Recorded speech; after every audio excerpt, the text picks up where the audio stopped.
கிறிஸ்துவுக்குள் அன்பானவர்களே, இன்றைய தியானத்திற்கு நாம் எடுத்துக்கொண்ட வேத பகுதி எபிரேயர் 13:6.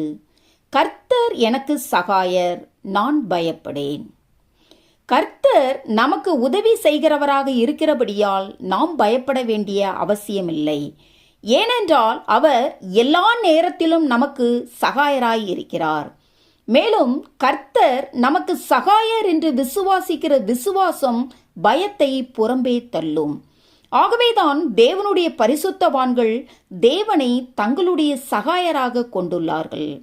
இதனால் நமக்கு உதவி தேவை என்று அறிகிற வேளையில் நாம் தேவனை நோக்கி பார்த்து, நீரே எனக்கு சகாயர், என் இரட்சிப்பின் தேவனே, என்னை நெகிழவிடாமலும் என்னை கைவிடாமலும் இரும் என்று சங்கீதம் 27:9 தாவீது ஜெபித்தது போல நாமும் ஜெபிக்க வேண்டும்.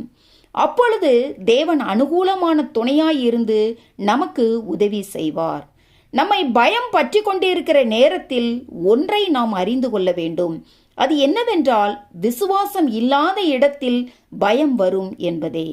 ஒருவேளை நாம் பயத்தினால் பீடிக்கப்பட்டிருப்போமானால் அவ்விசுவாசத்தினாலும் பீடிக்கப்பட்டிருக்கிறோம் என்பதை அறிந்து கொள்ள வேண்டும். மெய் விசுவாசம் பயத்தை புறம்பே தள்ளும்.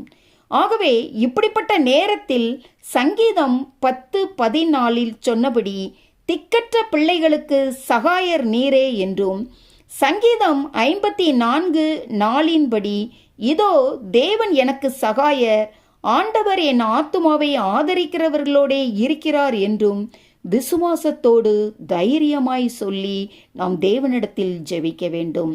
எனக்கு அன்பானவர்களே, நம்முடைய வாழ்க்கையில் ஒவ்வொரு தேவையும் மெய் சகாயரை நாம் நோக்கி பார்க்க நம்மை வழிநடத்தும் என்பதை அறிந்தவர்களாய், பிசாசானவன் நம்முடைய தேவைகளின் நேரத்தில் நமக்கு தரும் சோர்வுகளுக்கு நாம் இடங்கொடாமல், நாம் வெட்கப்பட்டு போகாமல் நமக்கு உதவி செய்யும் சகாயரை நோக்கி பார்க்க தேவன் தாமே நம் ஒவ்வொருவருக்கும் கிருபை புரிவாராக.